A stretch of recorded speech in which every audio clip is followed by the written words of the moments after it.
안녕하세요. 채널 EVP입니다. 오늘은요, 멤버십을 가입한 우리 구독자분 요청으로 CNC 선반의 그 공구 인선 반경, 그 공구 인선 반경을 이제 사용하지 않고, 즉 G41, G42를 사용하지 않고 이 캐드상에서 치수를 뽑아가지고 가는 방식, 그거에 대한 설명을 좀 진행하도록 하겠습니다. 제가 전에 그 직선을 이용한 이런 선들을 이용해서 그 공구 인선 반경 없이 G41, G42 보정 없이 그 XZ에 대한 치수값을 뽑는 거에 대해서 치수값을 찾는 거에 대해 설명을 드린 적이 있는데 그 외에 그 원호 있죠? 이런 원호 형상에 대해서도 좀 설명을 좀 부탁을 해서 그거에 대한 영상을 촬영을 좀 할까 합니다. 그래서 여러분들도 굳이 사실 그 필요는 없지만, 필요 없어요. 왜 필요 없냐면, 캠 있죠. 선반 캠에서는 우리가 이제 수기로 작성하는 G41, G42 그 보정값을 적용시키지 않고, 그 공구의 그 크기를 기준으로 해서 얘가 이제 자동 계산이죠. 자동 계산해가지고 XZ 값을 공구 형상에 맞춰서 약간씩 이제 보정한 값으로 나오는 경우가 많거든요. 즉, 사이클 기능을 안 쓰고, G71이라는 사이클 기능을 안 쓰고, 그냥 그 머신 세터처럼 XZ에 대한 좌표값으로 깎는 경우가 많기 때문에, 굳이 뭐 이렇게 캐드를 이용해서 하지 않더라도 캠을 가지고도 충분히 가능합니다. 근데 이제 문제는 이제 캠을 이제 배우셔야 될 거 아니에요? 선반 캠, 뭐 마스터 캠 같은 걸 이제 배우셔야 되니까 그런 게 좀 어려움을 좀 약간 좀 올라가죠, 어려움이.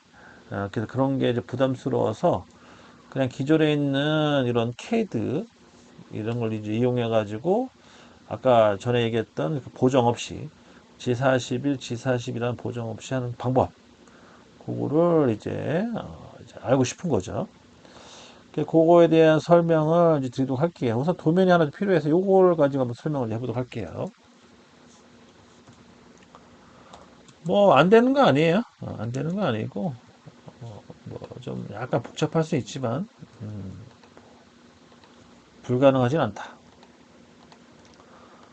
우선요, 이 캐드상에서 좌표를 구하려면요, 뭐 제가 전에도 설명드렸지만 우선 그 CNC 선반의 상대는 그 황석 바이트와 정석 바이트 있죠. 그 공구에 대한 그 형태에 대한 특성을 좀 아셔야 돼요.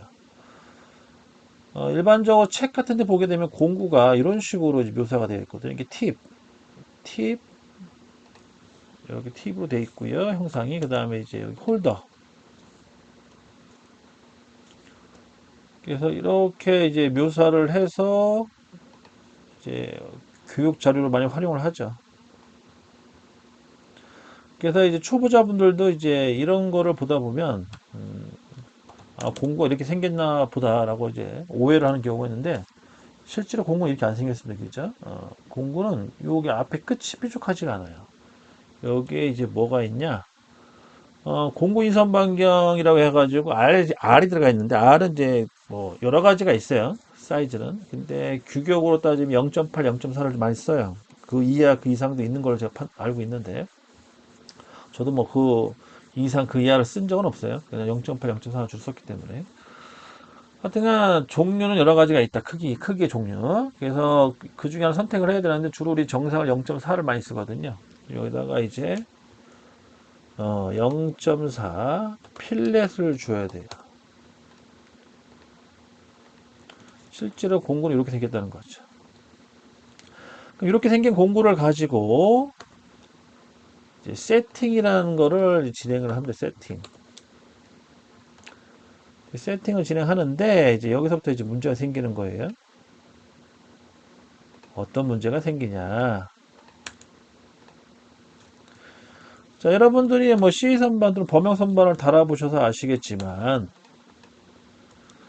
이 터치를 볼 때 Z축 같은 경우에는 여기 사분점, 이 공구의 사분점이 이렇게 터치가 되죠. 이런 식으로.